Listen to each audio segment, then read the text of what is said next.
Welcome to Win with Richardson and Richardson. What's important now? Success in business most often comes down to hard work, not by silver bullets and quick fixes. It's knowing where to focus that hard work that's key to winning. Join sales prospecting expert and 3-time seven-figure business founder Carrie Richardson and managing partner of R&R Consulting and former owner of Doberman Technologies, Ian Richardson, for radical honesty regarding strategic planning, accountability, and execution that will get you the systematic results you're working toward. Let's get into today's episode. Thought leader and your host, Carrie Richardson.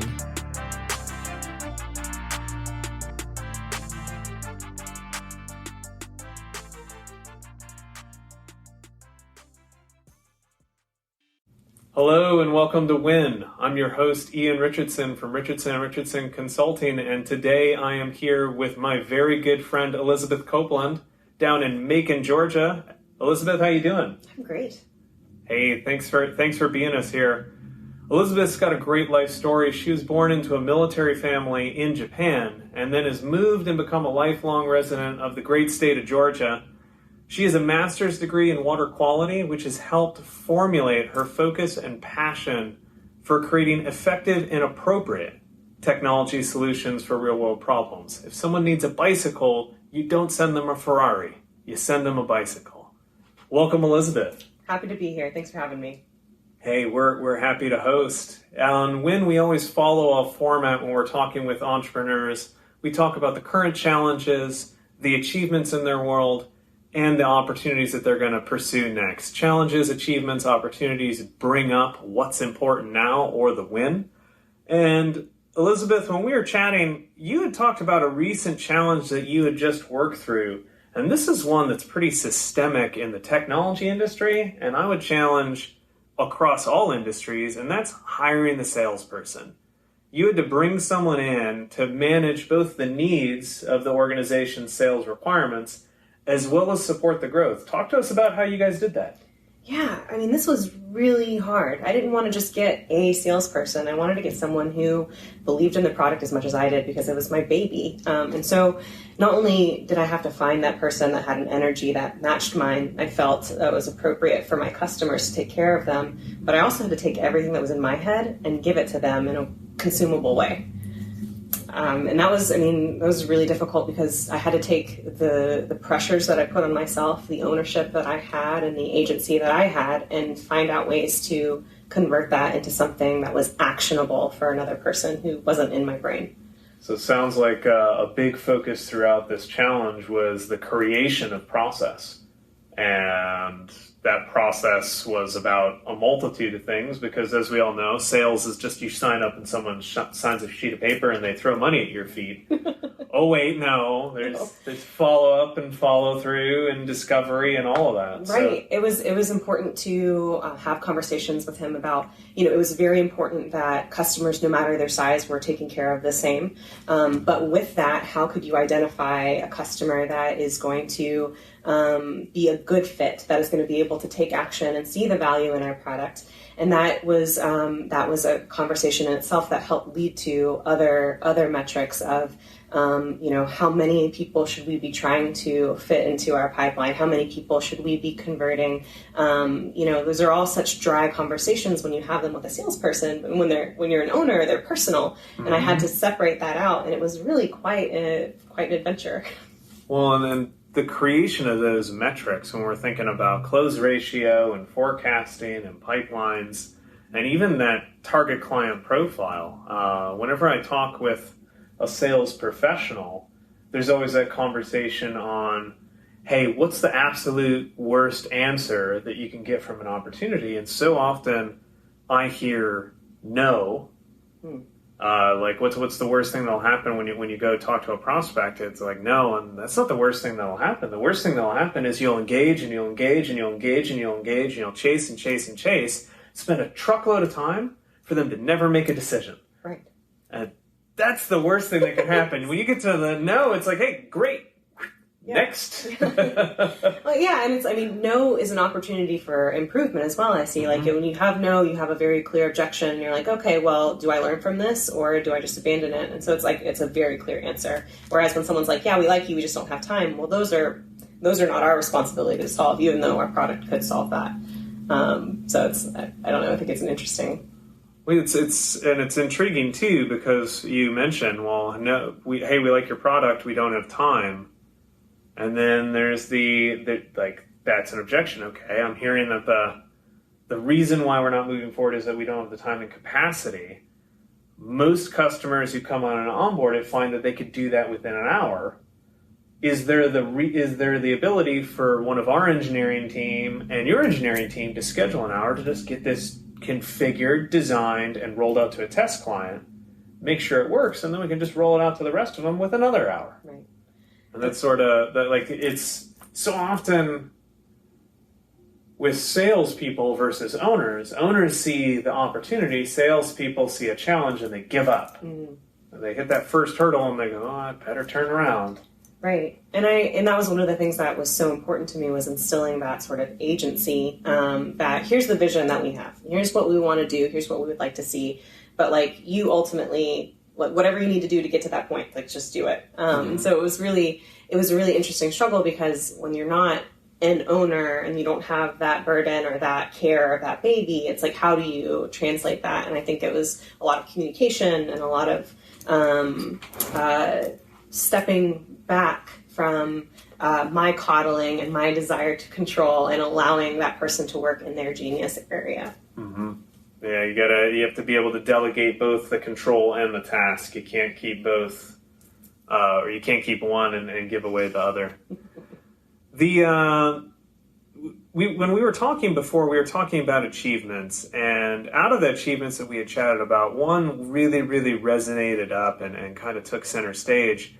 And this one's an interesting one. We just talked about sales, and a lot of our conversations have been about sales and marketing, and you had taken, from a strategic standpoint, a couple of big, meaty pieces of content. So these are those hour-long podcasts, interviews, webinars, etc., and sat down and you broke them up.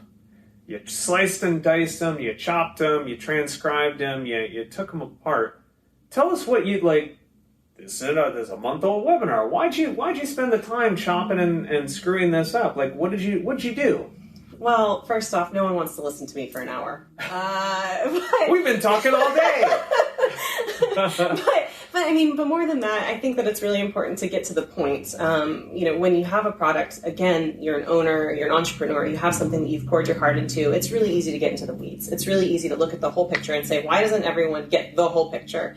And so it's a nice challenge every once in a while, nice practice to step into something that you see holistically and take out the parts that actually tell the story and convey those with clarity. And so it was really good to go through and listen to, where did I say what I actually meant? Where did I say what is actually the mission of this product? Where did I say what is actually the purpose and the value of this product? And how can those be transmuted to best distill and convey that information to our customer base? That's something that so often we're like, oh, we'll just put it on the website.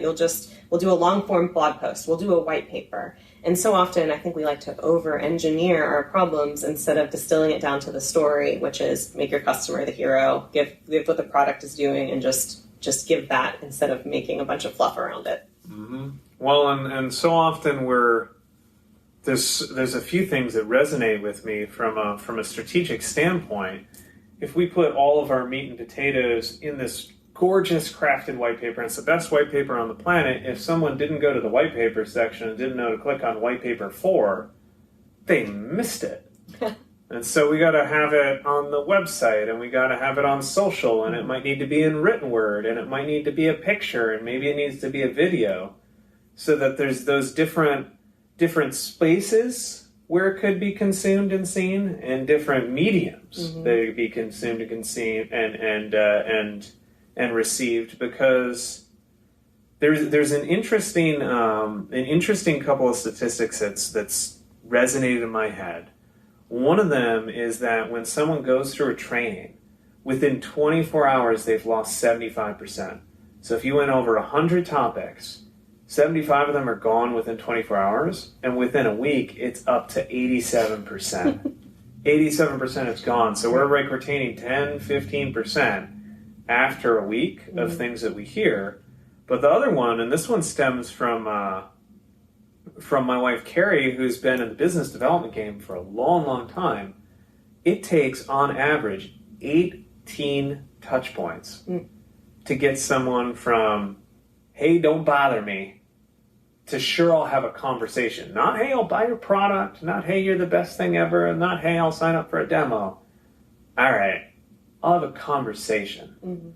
And that might be a phone call. That might be an email. That might be a website, a podcast, or whatever. So you got to get the same message out as often as you can, as consistently as you can, to as many ways as you can, can't you? Don't you? Yeah, I mean, I think we talked about my master's degree. A lot of that I spent teaching, not just college students, but also like grade school students. And one of the modalities of teaching, or one of the things that you learn about when you're teaching, is that no one learns the same way. It's really important to take the same content and put it in as many different forms so that people can pick it up. And it's no different when you're selling a product or when you're trying to explain to people, try to teach to people what you do. It's really important to take those concepts, break them up in as many ways as possible, even if you think that you are over-explaining yourself.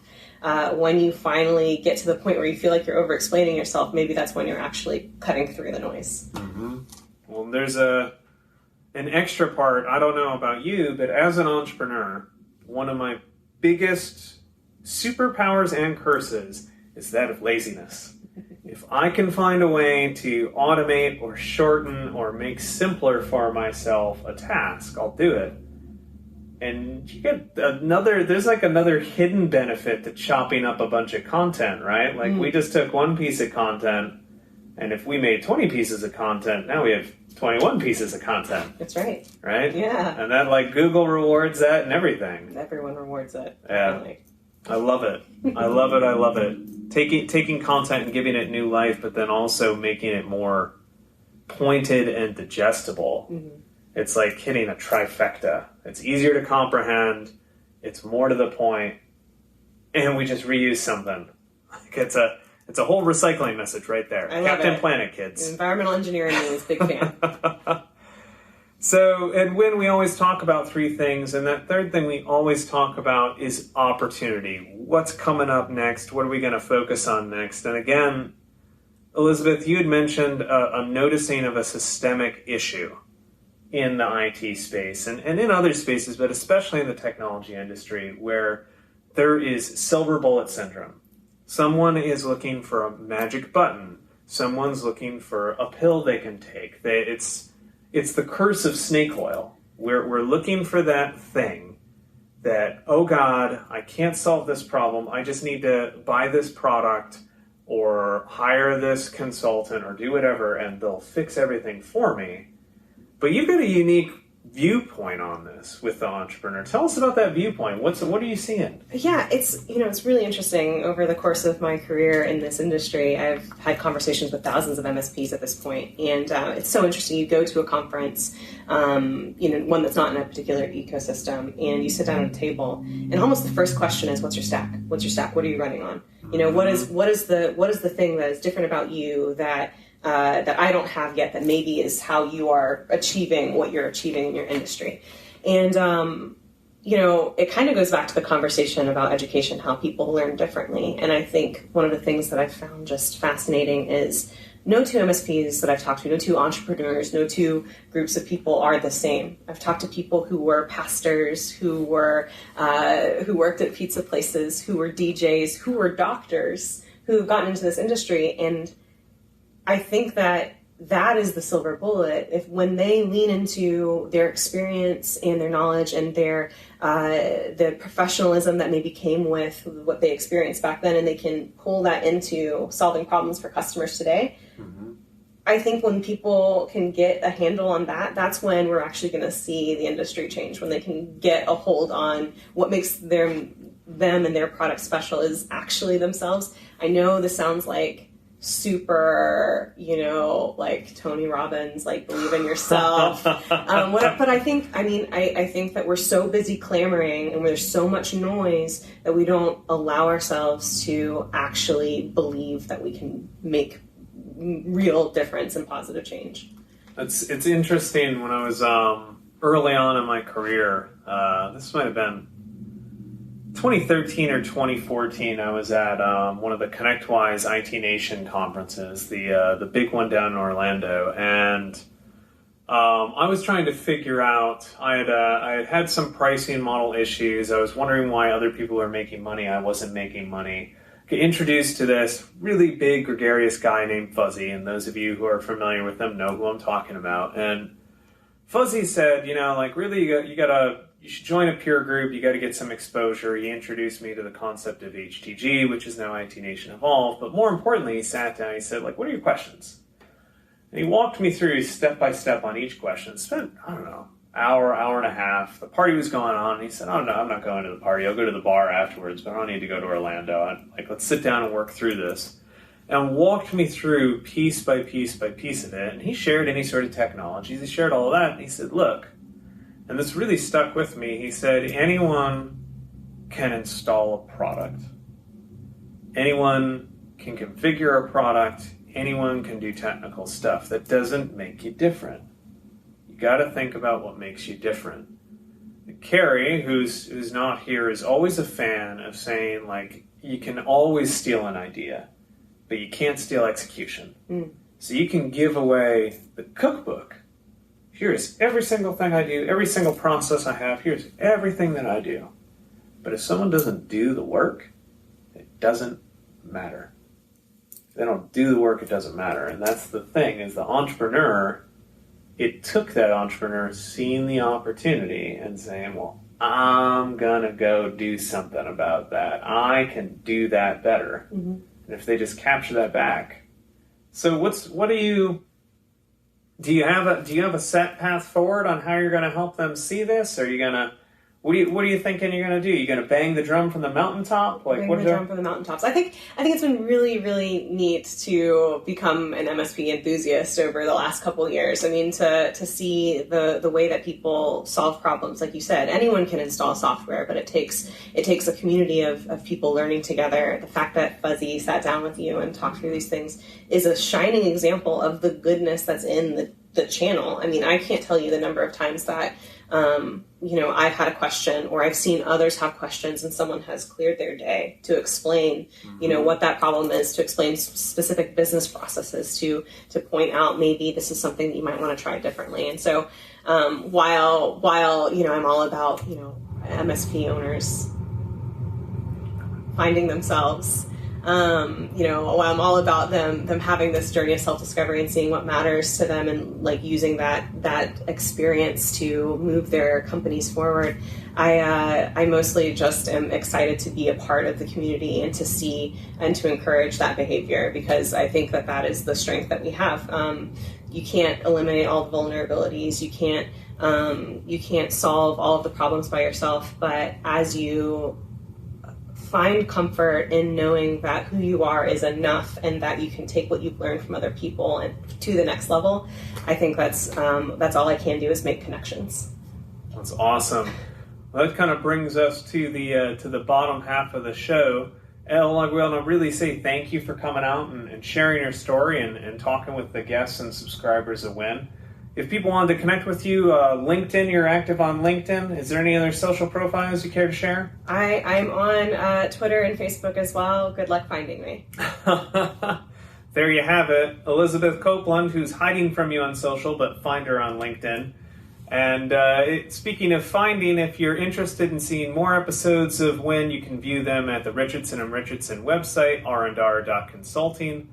There you can also find lots of other pieces of our content, some of which I do slice and dice from bigger ones, including webinars, blogs, white papers, and an overview of our process.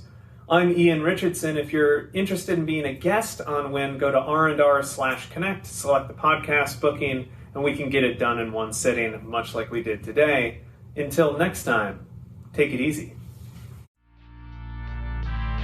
You've been listening to Win with Richardson and Richardson. What's important now? We're so glad you've joined us and know you're one step closer to winning big in your business too. We'd love to connect with you outside of the show. If you have any questions or comments, please reach out to connect@rnr.consulting. Don't forget to rate, review, and subscribe to the podcast so you'll easily know when new episodes are available. Until next time, you can win, and we're here to help.